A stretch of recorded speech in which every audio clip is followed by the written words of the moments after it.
Hello hi दोस्तों, देखिए अभी हम लोग शूटिंग खत्म हो गया। सभी लोग अब घर जाने के लिए तैयारी में हैं।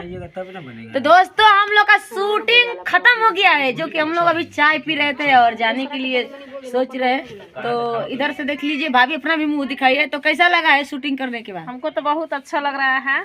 और इनका संध्या ब्लॉग है, तो आप लोग ज्यादा से ज्यादा सपोर्ट करेंगे और प्यार दुलार दीजिए। चैनल के सब्सक्राइब कर लीजिए, ज्यादा से ज्यादा सपोर्ट करेंगे। दो रोटी इधर देखिए सभी लोग हैं। जिया जी बोली, कहाँ बनी?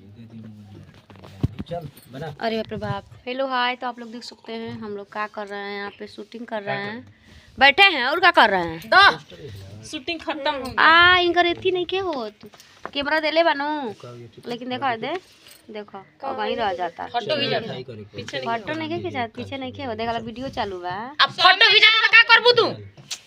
हम फोटो देखा तो क्या